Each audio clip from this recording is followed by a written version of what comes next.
hello everyone, welcome back to the show. Today we're very happy to have Emma Westenberg from joining us from France in Calais. So hello Emma, how are you? Perfect. I'm a bit tired from today. It was a long day, but it's okay. I'm ready for this podcast. Great, then we'll get started. So I'll actually let Camila do the introduction first. So I guess we'll start out by getting to know Emma a little bit better. I mean, you're kind of a legend at Marianopolis, so I would be very surprised if people don't know you. But like, just for those who may not know who you are, then could you give a brief introduction about yourself, your program when you were at Marianopolis, and the school that you're going to attend in the coming year? Okay, so I'm definitely not the legend at Marianopolis. I don't know where that comes from. But yeah, my name is Emma Westenberg. I used to go to Marianopolis College. I graduated in Honors Commerce. I did 2 years of Honors Commerce. And the fun factor too that I was given to prepare was I have never broken a bone, and knock on wood that I will never break a bone. And that's a classic. Like, everybody has that fun fact. And the second fun fact would be that I'm very cheap, a bit too much sometimes. I go crazy for sales. And so I get almost everything secondhand, including I got my bunny off of Kijiji, which is basically like an online selling site. Normally you're not supposed to get your animals from online, but I got mine for $90 and he came with the cage, the food, a blanket. I got such a good deal. But yeah, that's a fun fact. 2 fun facts about me. Okay, wow. Yeah, that's actually really cool. About Honors Commerce, so why did you choose this program? I mean, Marianopolis offers a variety of programs, but you specifically chose to go into Honors Commerce. Would you mind telling us why? Yeah, sure. This is also, I wanted to mention, this is like a repeated question that I get as like a Silver Key student ambassador. So it's really interesting that you guys asked this question. But I chose Honors Commerce because I love challenges, and it's, if I have an opportunity to learn more, like, I'm going to do it. And also it was part of the experience to meet a lot of high up individuals in the fields of, I don't know, finance, marketing, to meet them, to get to connect with them on LinkedIn, to get to speak to them, to get to just know what they do on a day-to-day basis. And for them to speak to me and say, hey, look, I work in finance, this is what I do every day. And me being able to see, okay, maybe I don't really like what he does, or I don't really like what she does, and to be able to narrow kind of what I want to do in the future through their business minds is something that I take very much not for granted. Also, being in Honors Commerce permits you to meet incredible people. I know I started working with one of my friends in Honors Commerce to create a business. It didn't go very well. It was kind of a failure, but that is okay because we started in March 2020. And the only thing that people wanted in March 2020 were like toilet papers and like a refund from Air Canada. So our product didn't really sell well, but to have had the experience and just the experience of creating a new company with a friend from Honors Commerce was such a good one. And to be able to be surrounded by like-minded individuals, it's always very fun. But yeah. That's really awesome. Like, yeah. Really cool. I'm very impressed that you guys took the step, or like took the leap of faith to even try and put yourselves out there and start your own company, make your own product kind of thing. Because I feel like a lot of us have so many ideas, but we're all a little like too nervous, or like we're thinking too much and not entirely ready to like do that. So a lot of I really admire you for doing just that. I'm actually like a what would you call it? Kind of like a lower year in the same program as you. So I happen to have the opportunity to hear you speak to us a bit about the program at the very beginning of last year. And from that, I heard that you're actually a Francophone person. And however, you chose to attend Marianopolis, which is mainly, like, our courses are mainly delivered in English. And would you mind telling us how was that experience and why you chose to go to Marianopolis as opposed to maybe a French CEGEP? That is also a question I get a lot as a Silver Key. So, like, how was the transition from a French high school to an English CEGEP? To me, it wasn't really hard because number one, my dad spoke to me in English all the time, so like I consider myself a native English speaker. But the hardest for me was not even the different language. For me, it was the math course, the X and the Y. With X and Y, that completely was just, it shattered all of my expectations. I was confused. And the first time they were like le sommet and le vertex, the vertex, I didn't understand. For me, I was just the most confused in math. But then for English, there's so much support at the college. You can go to the writing center. You can even ask your teachers. They're always there to lend a helping hand. And so, yeah, I didn't find that it was much of a struggle to switch from French to English. And I'm glad I did, because now I'm going to an English university and kind of knowing how to structure essays, like the little marqueurs de relation, to know those is super essential. Like likewise, moreover, furthermore, little things like that is super useful, I find. And to have been to Marianopolis in an English cégep is going to help me enormously when I go to Rotterdam School of Management. That's really cool. And I think I might jump ahead a tiny bit since you brought up that topic of going to an English university. So have you always wanted to go to an English university? And is that why you chose to do CEGEP in English? Or is there another reason to that? To be honest, you guys are asking questions that I didn't really think about. But honestly, I just go with the flow a lot of the times. And that sounds very hippie of me. But I speak English now, and I can go back to a French university. But I don't want to roast the French language on this podcast, but I find that writing for me in French is much harder. Like all the conjugaison and all the verbs and it's a lot harder, and the words, they just flow way quicker in English to me. I think it's more a better language for me to express myself in, and so that's why I picked an English high school. And no, not English high school. What am I talking about? Long day. English CEGEP and English University. There you go. All right, thank you for your answer. I'm going to hand it back to Henry to continue with some extracurricular questions. Yeah, since you already touched upon Silver Key, so can you just give us a brief overview of what Silver Key is for the next first year students, and also how was your experience in Silver Keys? So, full disclaimer here, I'm going to be 100% biased. I've been in that club for 2 years, and I absolutely love it. And so if you're hoping to find something negative here about the club, like, you're not going to find it, to look somewhere else. But honestly, Silver Key, I met such incredible people. We're a bunch of leaders coming together, trying to show the school. And it's just such a good vibe. I loved leading people and leading people by example. So, for example, Camilla, you mentioned that you saw me during the high school visit, and you probably heard me say, "Oh, hi, my name is Emma. I'm a first year in honors commerce." I really had to show and lead by example so that other prospective students can see themselves in my position and be able to do the same thing when they come to Marianopolis and when they want to market the school. So leading by example is something that I really love and that I learned doing with Silver Key. Also, the second year, I was director of finance. And director of finance sounds like a super high up position, but I really was just spreadsheeting, doing the spreadsheets on Excel and just adding money and subtracting money. So it really wasn't hard math. And I learned how to use Excel and how to stay on top and just basically email. A lot of emails were sent to Emmanuel Corto to really just keep in touch with the VP of finance and keep everything organized. That's what I learned as a Silver Key member. But yeah, I suggest anybody to apply to Silver Key. It's a great group of people. And yeah, enough for the publicity for Silver Key. Actually, final publicity for Silver Key.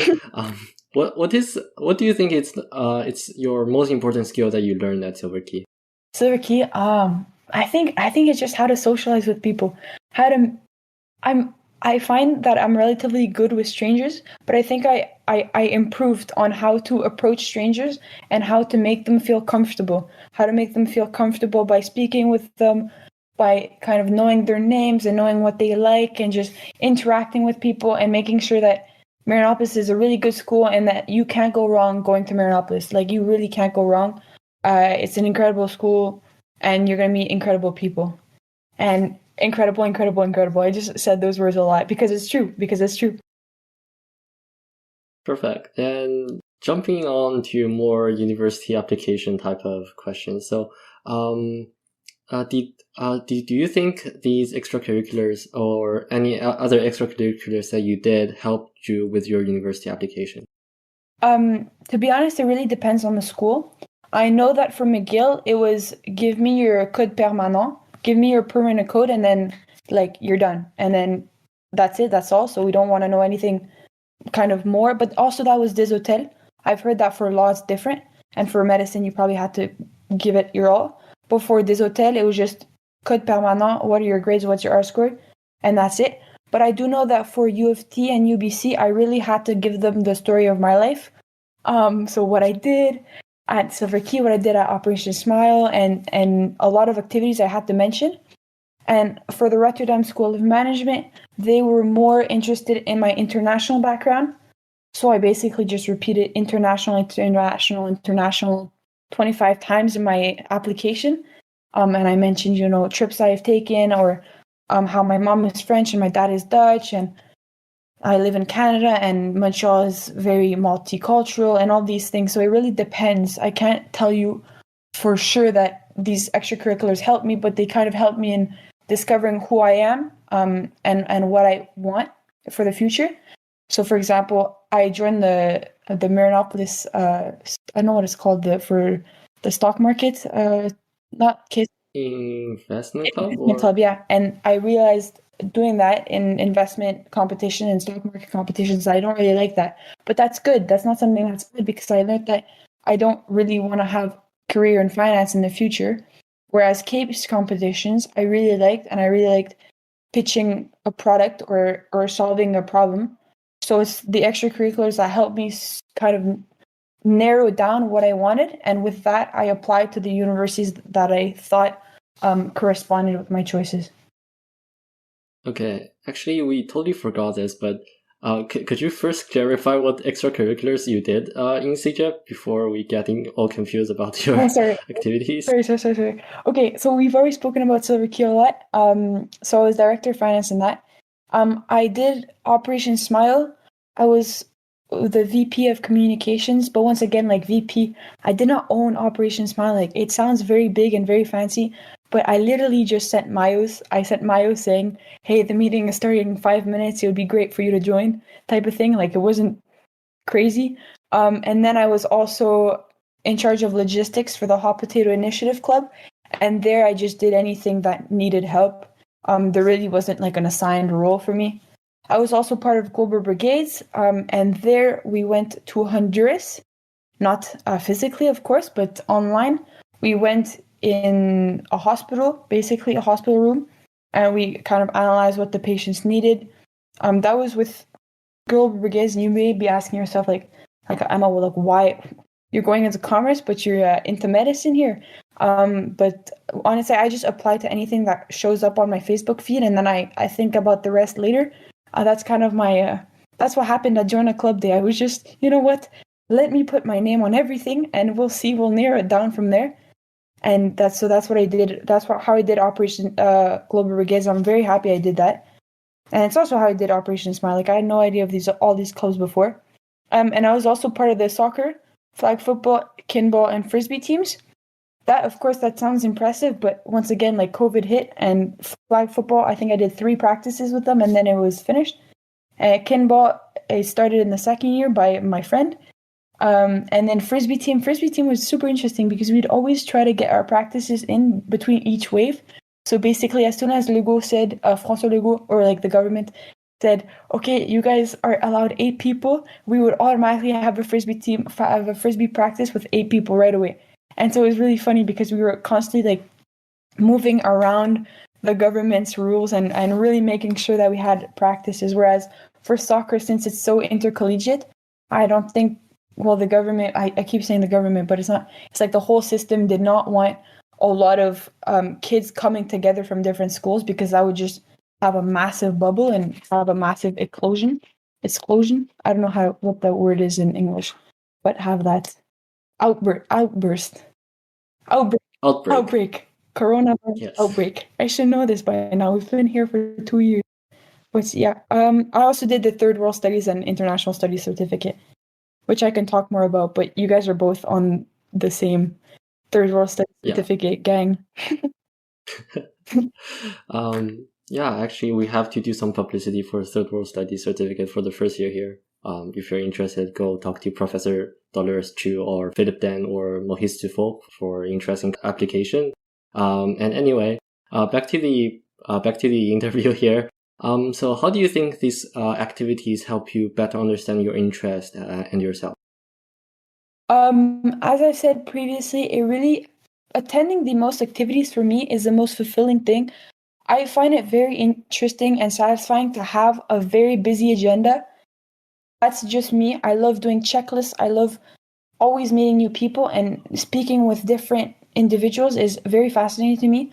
So, for example, attending Global Brigades and being in the hospital room in Honduras, I learned that, you know what, like seeing blood, I can't. I just can't. Like, it's not my thing, and I know that I don't want to go into medicine. And then also for soccer teams, I mean, I met really nice people and I spoke about them for arts and science, and I learned that, hey, maybe that's not for me either. Third world studies, I learned a lot, not even like school related, but also on volunteerism. That's helping me a lot right now. I'm at Calais, but we can speak about that later. An international studies certificate to learn about poverty around the world instead of just in Canada. It made me a better citizen. As cringy as that sounds, it really did make me a better citizen. Perfect. I guess cringing is okay. We'll just turn that into good publicity material. Anyway, actually, I will leave it to Camila to talk about your volunteering work in Calais right now. Sure thing. So as we know, Emma is currently abroad right now. In France specifically, if I'm correct.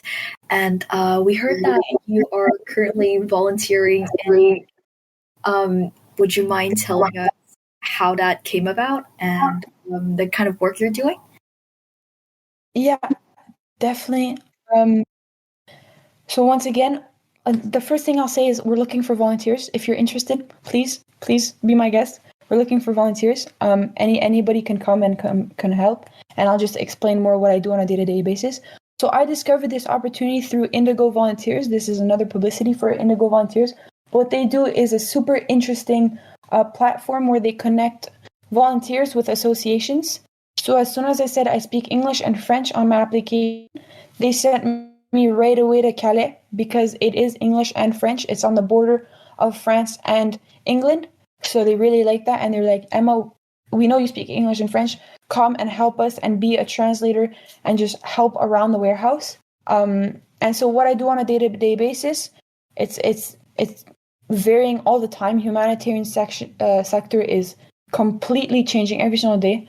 But today, for example, I did some physical work. I did some mental work. So physical work would be packing.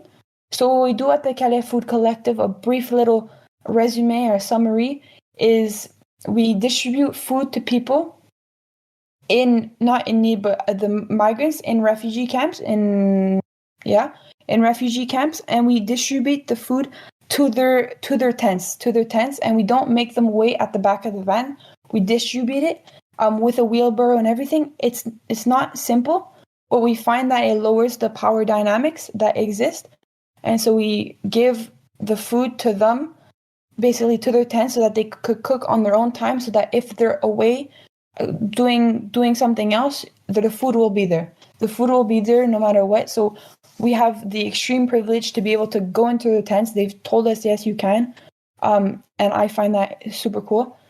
So that would be day-to-day, physical. And then mentally, well, not mentally, but like using my brain a bit, is I'm on WhatsApp and I'm constantly contacting volunteers who want to come. I ask them, are you a driver? When are you going to come? And I kind of organize what volunteers are going to come and what volunteers are going to leave. so that we're never without volunteers, because I would end up in the death of Calais Food Collective, as bad as that sounds. And then also mental work. I'm also working on a newsletter for the Calais Food Collective, a report, basically, a July 2021 report. Like after this podcast, I'm going to write it up. And then I'm also doing Instagram. I created their LinkedIn account because it's a very left industry. Like the ideology is from the left. And so I'm kind of trying to make it a little bit more right by making their LinkedIn account. And I created their first YouTube account, and there's one video with like 3 views. 2 are my parents and 1 is me. So if you guys can give it some love, that would be great. And yeah, that's what I do on a day-to-day basis at Calais Food Collective. And you say you're not a legend. I mean, look at that. That's really, really cool. I'm just a little curious. So did they sponsor your like traveling expenses, or how did it go? Because like you're not just, volunteering from home, kind of doing it online remotely, but you're actually physically there doing hands-on work. So could you share a bit more about that? Yeah. So in terms of financial aid, it really is the cheapest trip I've ever taken. I just had to pay for the flight. And for the flight anyways, I'm going to be in Rotterdam. So it's not like I was going to come back to Canada anyways. It's just a flight there. And once you're here, the food is basically taken care of, because a lot of what the food we give to the migrants, sometimes it goes expired. Sometimes we don't have enough to give to every single refugee, because if you give a pack of sardines to one, you have to give a pack of sardines to everybody, or else it's going to cause more tension, and we don't want that at all. So if there's, for example, 400 packs of sardines, but we have a refugee camp of 700, then we can't give, because then there's going to be 300 people saying like, where are my sardines? Like, you don't want to cause more tension. That's already happened. And, our goal is solidarity and not charity. That's something we learned in the Third World certificate there. So we're really trying to be solidarity and not charity. But yeah, in terms of financial expenses, lunch is taken care of by RCK. So we're in the same warehouse as the Refugee Community Kitchen. And the Refugee Community Kitchen has a different approach to the whole system in Calais. They distribute food that is ready to eat right away. So the refugees, they can line up at the back of the van and they eat from the van what is given to them right away. Whereas Calais Food Collective they have to cook themselves. We give them rice that they have to cook. We give them lentils that they have to cook. We give them, overall, they have to cook themselves. Whereas for Refugee Community Kitchen, they have to eat it right away on the spot. So they have to be there when the van is there, and that's it. And so the lunch is taken care of by them, and is provided to us, to all the volunteers, by them. And also for accommodation, they give very cheap accommodation. It's 10 euros a night, the place I'm staying at. It's really nice. For the first month, you have to take care of your accommodation. And then for the second month, it's paid for by the Calais Food Collective, because we do have finances and we do have like enough money for that. What else is taken care of? And then when you come home, most often there's always going to be food. You can find food everywhere. It's very, the kindness of strangers is going to bring you very far. I haven't gone shopping in like 2 weeks because there's just free stuff everywhere. Once again, I'm very cheap. I haven't spent a lot. But yeah, so financially it's not difficult. Like, there are ways to come here and be well taken care of.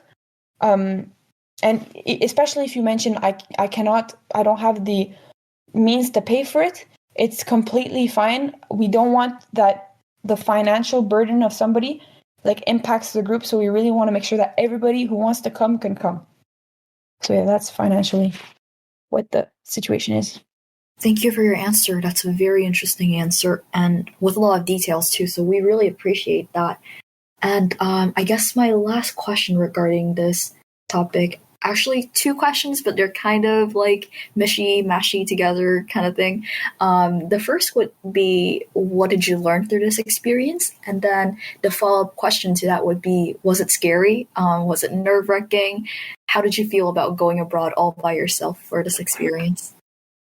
Okay, this is going to be a long one to answer, but it's okay. I hope my viewers or listeners are interested. I'll try to make it as interesting as possible. So I learned a lot of things. Number one about myself is that I love the humanitarian sector, and I'm definitely going to go into it in the future, because there's always problems to be solved, and there's always work to be done, and I love work. I'm obsessed with work. And I'm also learning how to lead, especially in stressful situations. So when there's a lot of tension, I know how to deal with that. I know that I can be the calm figure in the group if people are stressed. So that's interesting. And about the world, I learned so much. I learned what a police eviction is. For those that don't know, it's basically the police comes into the refugee camps, evicts, tells all the migrants to separate and to move away from the area that they're living in, takes away their tents, takes away their life jackets, takes away bikes, basically everything that they can see, to displace the people even more and to make them kind of break mentally and physically. It's a very hard topic to deal with, but I learned that I saw a police eviction happen. It's not pleasing to the eye at all, but it happens. I also learned about anarchy. I had heard of it before, but the first thing I learned coming in here, they told me during the interview, it's a flat structure. To me, I was like, what is a flat structure? I was only used to pyramids, and like having COs and having clear cut, if you have a problem, refer to the person above. And here it's flat. So if you have a question, it's kind of like, who do you ask? But to my surprise, it works. And I won't delve in further because I don't want it to be like a political debate, but I still don't know which ideology I support most. But I learned about anarchy, and they're kind of interested in what I believe in and what's happening in Canada. I also learned what ACAB stands for. I never knew what that meant. If you don't know, I don't want to swear on this podcast, so you guys could just look it up. It's ACAB. And I also learned about power dynamics, how that works. A lot of the guys, as soon as I say I come from Canada, they say, my dream is to come to Canada. And I can't reply to that. I don't want to say good luck because it looks kind of weird. And to this day, I still don't know how to reply to that. So there's definitely power dynamics, and you have to try to reduce that as much as possible. There's also guys who say, why do you not want my phone number?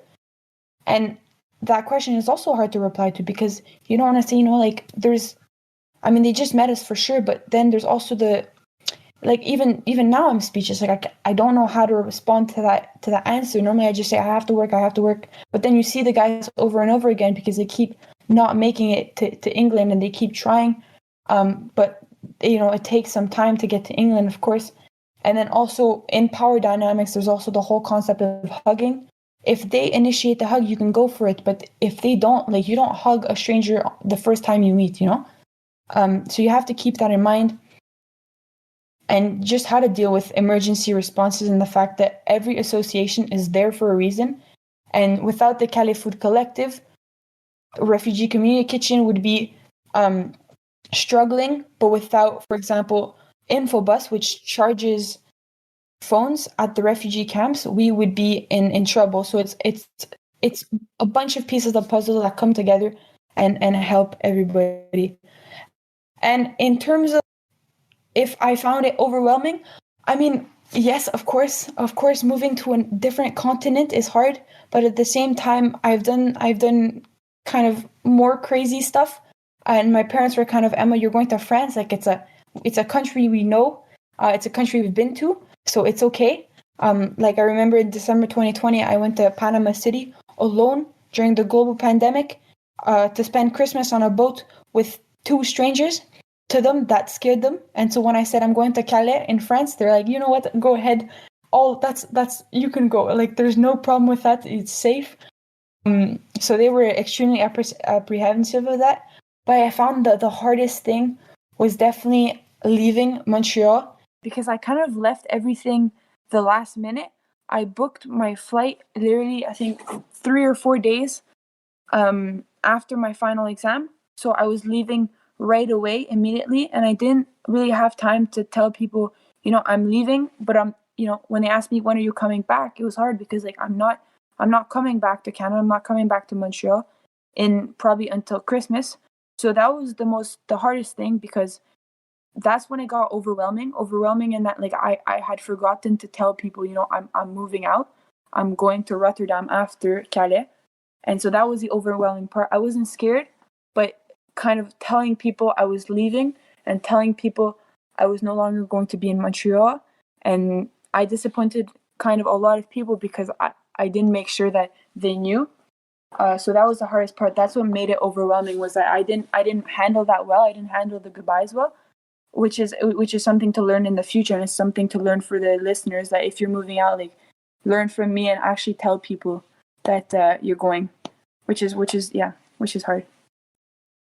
Actually, before we go any further, I just want to say the links for volunteering will be down in the description below, including the video for the YouTube channel for Calais Food Collective.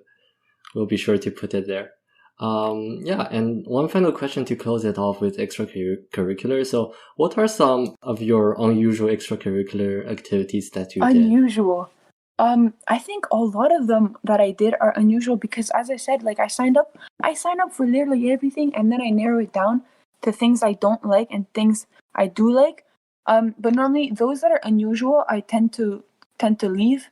I remember I joined, not that Model UN is unusual, but to me, political debates, I find so, I don't know, I just don't like them. So I found that unusual. Like, I signed up for it as usual, but then I just didn't really like it. Not that it's bad, but I didn't see the point of it.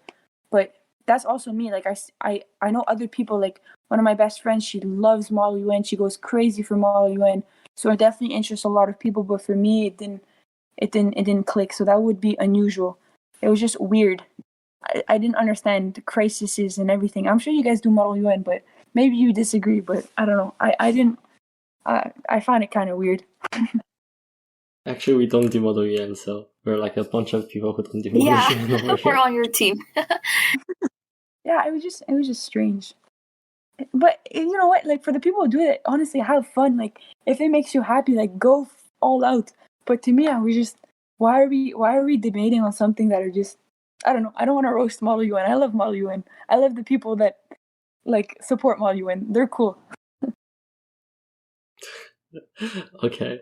Then we're going to talk about your university, which is Erasmus University Rotterdam. So did you always want to go to Rotterdam for the university, or was it more by happenstance that you just found out about this university and you wanted to go there? Okay, so this story is actually a funny one. I was just stalking people on LinkedIn, to be honest. And I stalked one of my old friends. He went to Collège de Montréal with me. His name is Lars Schoning. And I stalked him on LinkedIn. Or he tried to connect with me, and then I accepted, and then I was just too curious to know, where he is and what he does. And I saw Erasmus University, Rotterdam School of Management, International Business Administration, and we had always gotten along very, very well. And he was always traveling, and it was something that I've always wanted to do. And so I got curious, of course, and I looked at it, and it looked like the perfect program for me. And then also after, like, I couldn't stop thinking about it. During the pandemic, my mom and I would go swimming in the morning before the classes, before my first 8:15 class. And literally while I was doing the laps, like, I couldn't stop thinking, this is the perfect program for me. So it really was like just trusting my intuition, trusting my gut that it was a good university for me, because it was so international, because it was a challenge to move out. I've always known that I wanted to move out early, but I just didn't know where. And I didn't know when. So yeah, it definitely happened by luck. Like, if I hadn't known who that friend was, and if he hadn't connected with me on LinkedIn, then I would have never been at the Erasmus, not the Rotterdam School of Management. So moral of the story is to stalk people, definitely. Yeah, I think we all do that in honors commerce or in honors math and finance. We just go on LinkedIn. It's my favorite pastime. I love doing that. It's so interesting. People have such interesting lives. And I feel so agree. Okay, then the Erasmus University Rotterdam also have a lot of different majors for their business school. So why did you choose that specific major? I chose international business administration because I'm definitely gonna be a silver key at Rotterdam, so I have to get used to these types of questions. Because it's number one, it's very international. I love things overall that are international that deal with and delve into global development and global studies, and anything that links every member of the world is super interesting to me. And so I wanted to go into something international once again. And I heard, and from their website, it's written that 70% of the people going there are from different countries and are not Dutch. So 30% are Dutch and 70% are from different countries. So that's super interesting because I know that whenever I travel in the future, I'll always have homes to stay in. Once again, the topic of cheapness, I hate paying for hotels. But yeah, like, and I'm not just doing this to get free hotels in the future, definitely not, but to meet people that have the same interest and same desire to travel and see the world is something that I really am excited for. And it's in less than 15 days that I'm going, so it's definitely a change in my life that I'm super pumped for. And did you think about any other universities besides going to Netherlands as you wanted to move out? Did you ever consider the States or, for instance, United Kingdom for university? States, no, because I didn't think I was smart enough. I'll be 100% honest with you. I didn't think I was ready to do that. And not that the States is bad, but I find it's very similar to Canada. And I wanted a little bit more of a dépaysement. Of a culture shock, have more of a change de paysage, and so that's why I decided to go to Rotterdam.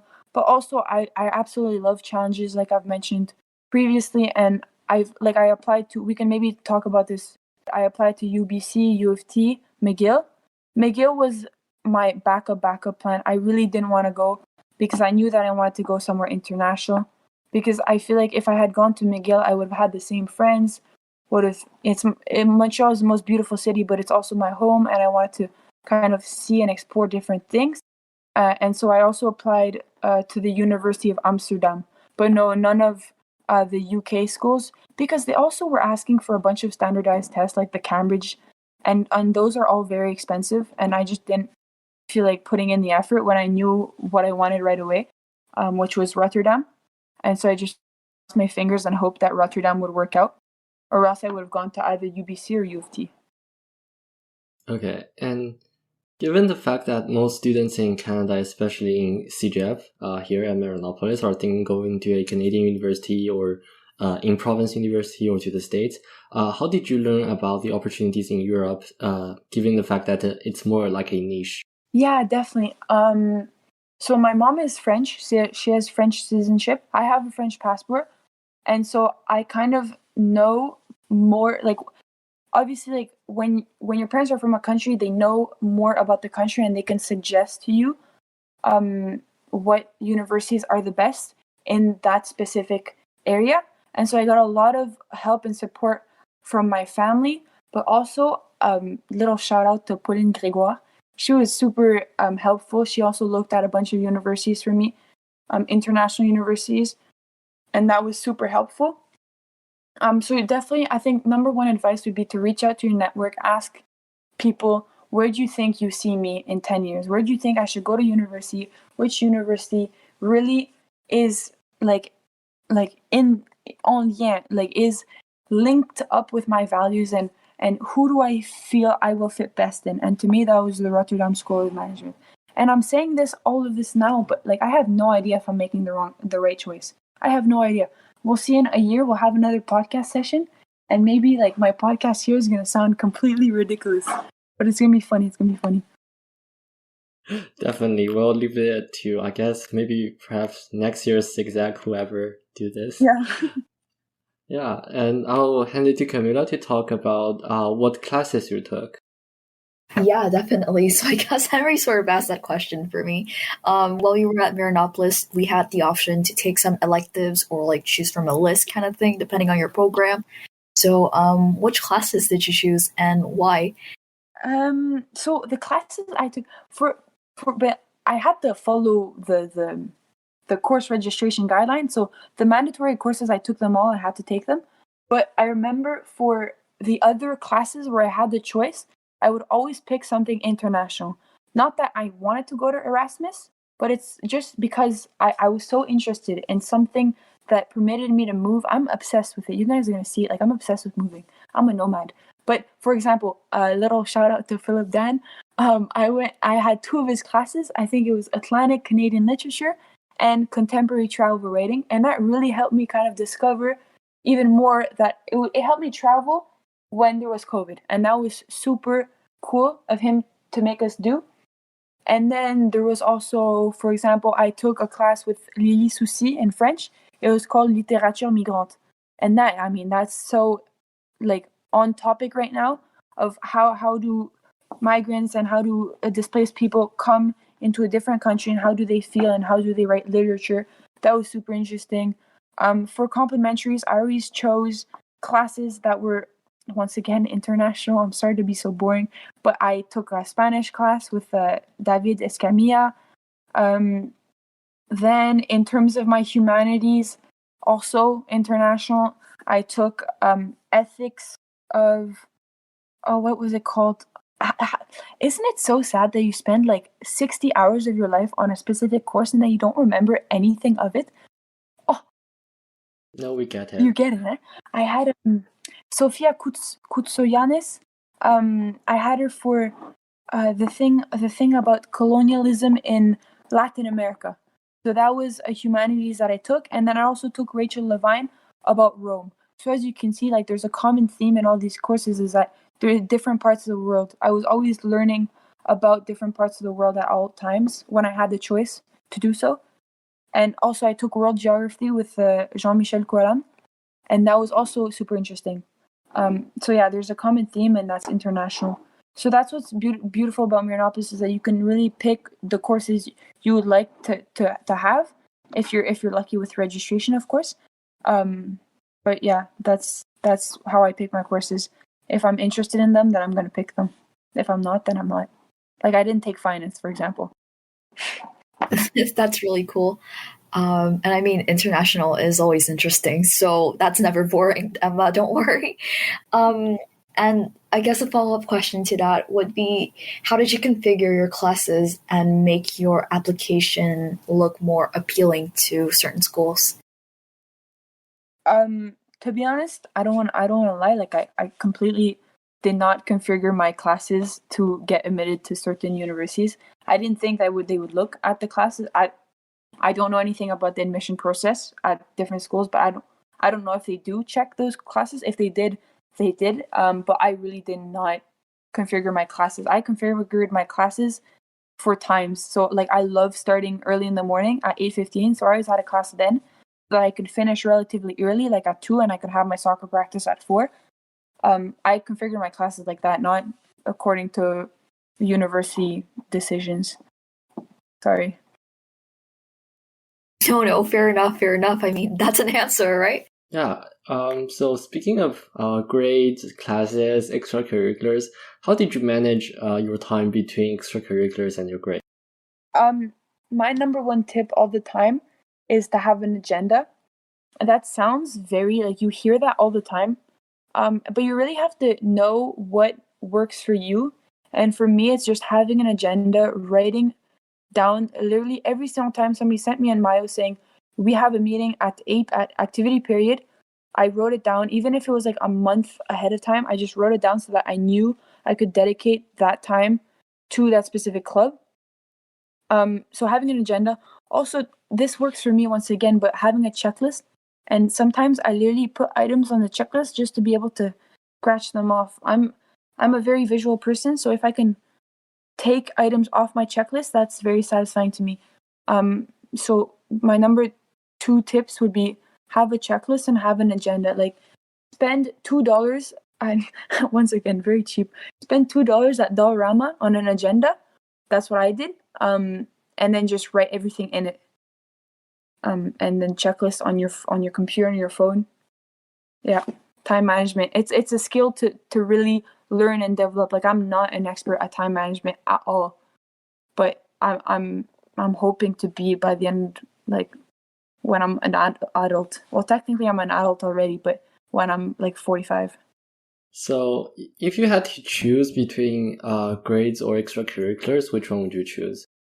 I mean, to me, I really didn't think too much about the universities. I just tried to enjoy myself as much as possible, because I knew that if I enjoyed myself, if I was following the path that I wanted to be following, you know, everything would end up like where I wanted it to end up. And that sounds philosophical, but really I not that I didn't care about the grades, but I focused on getting good grades. Like, I definitely, if I wasn't getting good grades, I wouldn't have signed up for all those extracurriculars.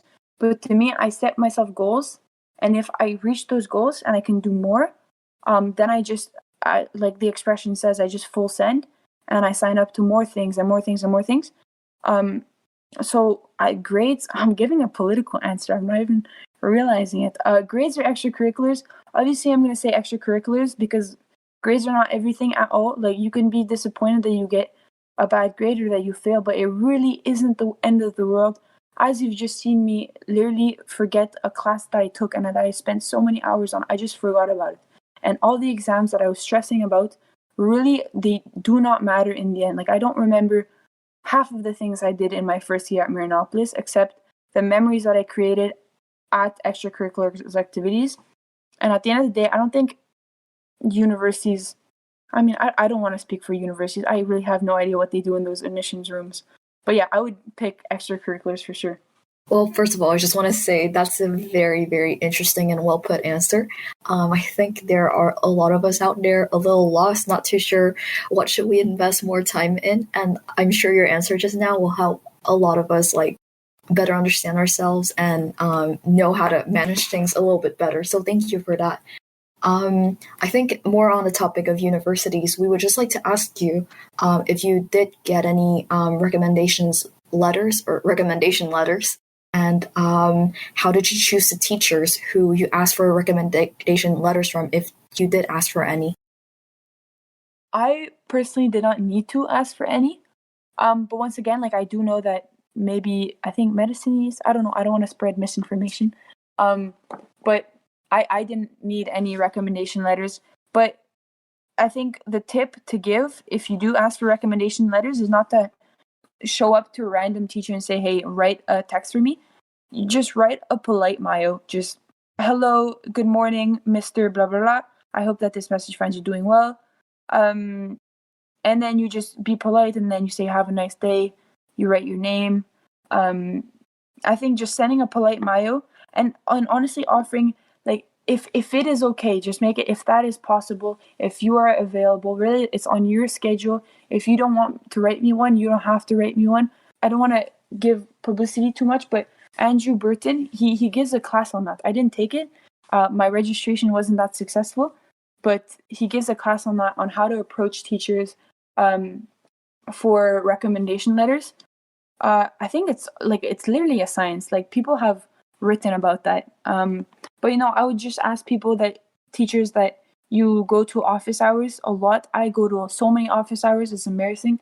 And so for the teachers that I went to a lot of office hours in, I would always ask them. If I were to ask them, I would ask them.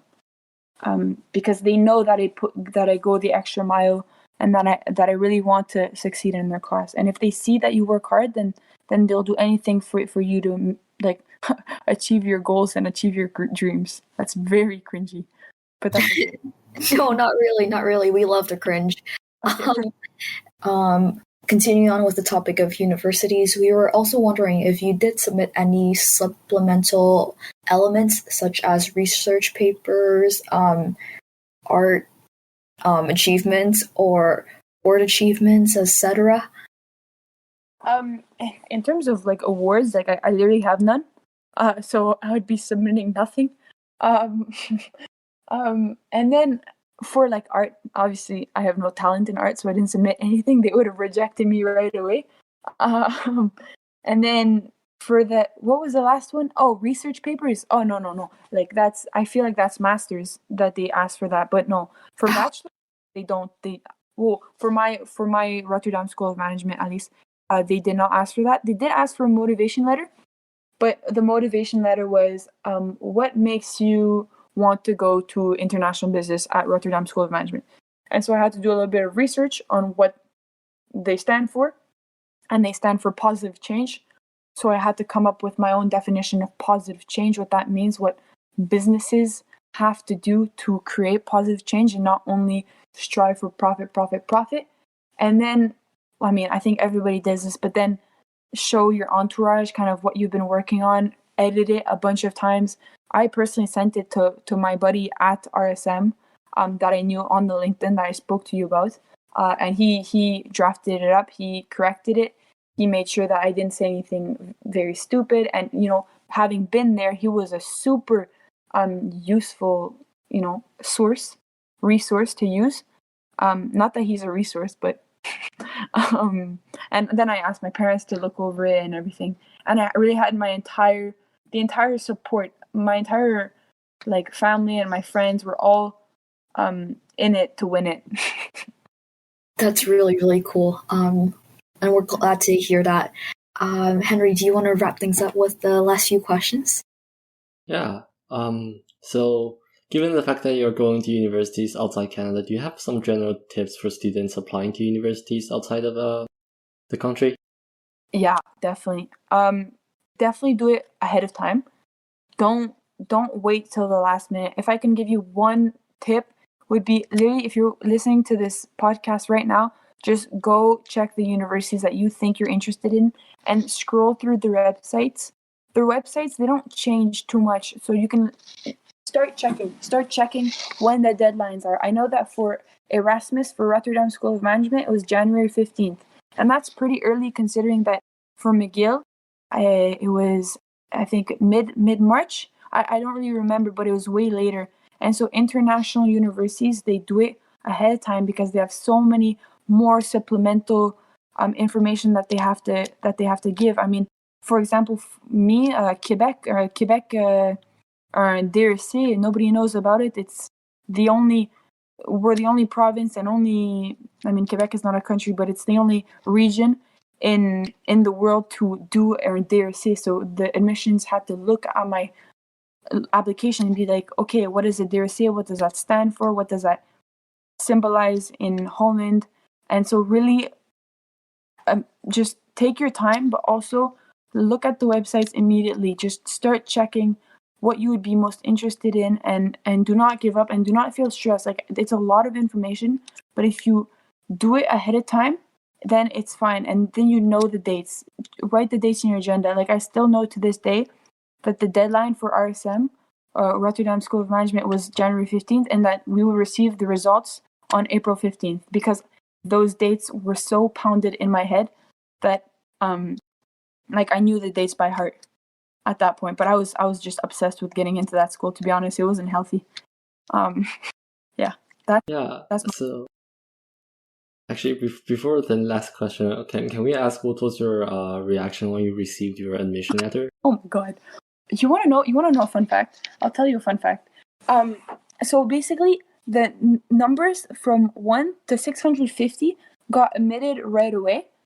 And I was number 652. So technically, at first, I was on the wait list. And then, the day after, so my first reaction was oh my god, I'm not getting into this school, because I had two people had to leave their spot at the Rotterdam School of Management for me to get in. So automatically, I wasn't even selected the first, not at all, because I'm not that smart. But I was number 652. So my first reaction was just, okay, I failed. I'm a failure. And I called my parents. I was crying. And I had even gone to a soccer field. It's called Rutherford Park. And I had gone because I knew that if it would have been a bad result, I wanted to kick a ball and just kick it with as hard as possible. I would have been so disappointed. But then I actually ended up crying of either joy or sadness. I still don't know to this day. And I was just kind of waiting for two people to leave the program and to be okay, well, I got admitted into Harvard, so obviously I'm not coming to RSM. But yeah, so the next morning I woke up to really good news, and then I started freaking out. Then that's when I was oh my god, I'm moving to Holland. Final question. What are your plans for university and after university? Oh, I have no idea. So right now, I'm really, really loving the humanitarian sector. I plan on doing that during the summers. So I think next summer I really want to go to Greece to help alleviate the crisis over there. But of course, like, people are always going to be moving, so you can pick whichever part of the globe you would like to go to. And now that I have a little bit more connections, I kind of know the associations and what their backgrounds are. So I've spoken to a lot of people, and I know kind of which organizations I already want to go to next summer. So that's next summer. And then in terms of, I mean, going to RSM, going to school, I'm going to be there for the next 3 years. And then, I mean, after, I don't even know what's happening tomorrow, but after, I think I really want to make sure that I'm starting to rethink the whole idea of what a business is, whether it's for profit or whether it's actually to help people. I really want to help people as much as possible. I don't know in which, because there are so many problems in the world. I want to focus on one. And right now it's turning to humanitarian issues. But yeah, like, maybe I'm not smart enough to create my own business. I'm not creative enough to create my own business. But if I can join one that has already been created and then not work my way up, because it's probably going to be a flat organization, then I can do that. But I literally have no idea. It's go with the flow as usual. Like, sign up for everything, then go with the flow and just trust your gut, trust your intuition. Perfect. Thank you for that answer, and actually thank you for your time for being here. We'll close it off. That was a wonderful interview, very fun to do, and yeah, thank you for coming.